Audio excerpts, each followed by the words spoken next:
Paytm का सवाल लेते हैं। सुनील बंसल का सवाल है, ये पूछ रहे हैं कि क्या ये बॉटम आउट हो रहा है? इनके पास 100 शेयर हैं, छोटी अवधि का नज़रिया है और 1345 का इनका भाव है।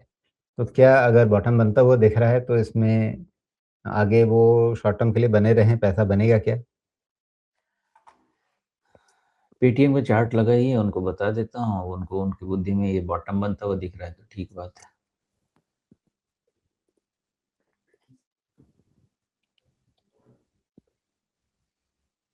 देखिए 197 कम्युनिकेशंस। हाँ, जी। अब बस इतना ही फोकस में रखिएगा चार्ट में, ठीक है। अब इसमें आपका राउंडिंग टॉप जो भी करेक्शन था वो कंप्लीट, बॉटम उसी जगह बना है जहां से पिछली बारी डिमांड आया था, और ये बॉटम आपका वो 200 डीए में होना चाहिए, रेड लाइन मेरे हिसाब से, जी। और उसके नीचे है। ओके, लेकिन यहाँ पे चक्कर क्या है, आपके पास क्लियर कट लोअर टॉप्स हैं। ओके, तो पेटीएम का शेयर एक तरह से बहुत ही ऐसे रिस्क पॉइंट से है कि अगर यहाँ से छूटा तो लंबी प्रॉब्लम हो सकती है। इसी चीज को ध्यान में रखिएगा। अभी शॉर्ट कवरिंग के चांसेस हैं। पॉजिटिविटी नेगेटिविटी इसके लेवल्स बहुत क्लियर हैं।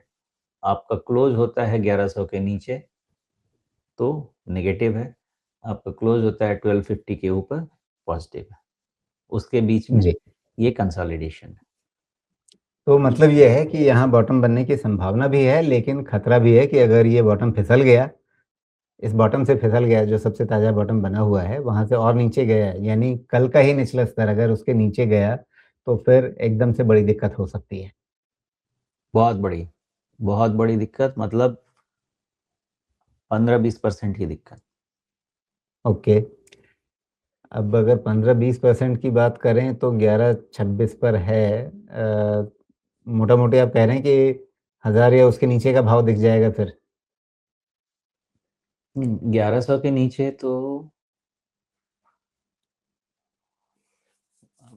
अभी लेवल ठीक नहीं होगा बोलना, वो बहुत ही खराब दिख रहा है, उसके बाद ही बात करें तो ठीक।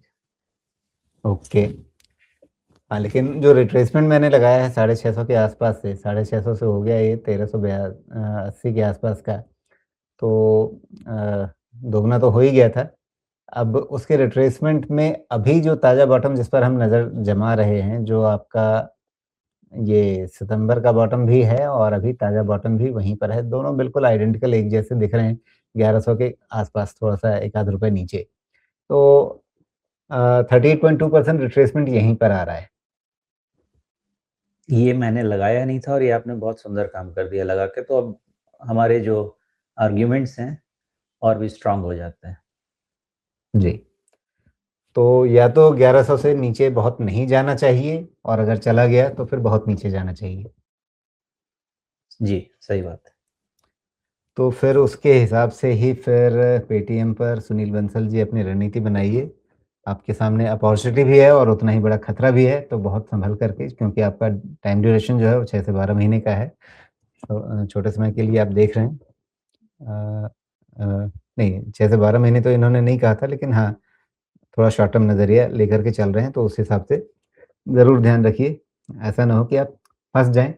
लेकिन ये भी हो सकता है कि अगर 1100 का स्तर बचा रहा, तो फिर आपको एक अच्छा फ़ायदा भी इसमें बनता हुआ दिखे। लेकिन खरीद भाव आपका बड़ा ऊपर है 1345 का, तो बिल्कुल जब एकदम टॉप पर था वहीं पर आपने खरीदा, ये आपके लिए थोड़ी एक दिक्कत वाली बात है। इसी के चलते आपको रणनीति बनाने में, आगे इसमें टिके रहने में थोड़ी दिक्कत भी रहेगी। इनका खरीद भाव देखते हुए ये फिर मेरे मन में सवाल आ रहा है कि वापस जब ये चले, थोड़ा-सा अगर 1100 बच जाए और ये थोड़ा-सा ऊपर आए, तो क्या इनको बने रहना चाहिए इसमें ज़्यादा समय तक? क्योंकि 1345 के ऊपर इनको नया भाव मिले, उसके लिए तो ज़रूरी है कि पूरे बाज़ार में काफ़ी अच्छी चाल बने और पेटीएम भी उसके साथ चले, यानी जो 1400 के ऊपर निकले। ये जिस जगह पे है राजीव जी, बाउंस तो होना चाहिए, लॉजिकल है। वो लेकिन बाउंस इन्हें ये सिर्फ़ अपना घाटा कम करने का मौका देगा या बस बने रहें तो बस फ़ायदा? उससे ज़्यादा और कुछ नहीं देगा। और वो बाउंस कहीं पे भी 1150 से लेके 1200 के रेंज में कहीं पे भी वो बाउंस फिज़ल आउट होने के चांसेस हाई हैं। ओके। लेकिन उतना करके और फिर से 1100 के नीचे आया तो ये क्लियर कट बता देगा कि लोअर हाई पैटर्न का खतरा बहुत तेजी से इमर्ज हो रहा है।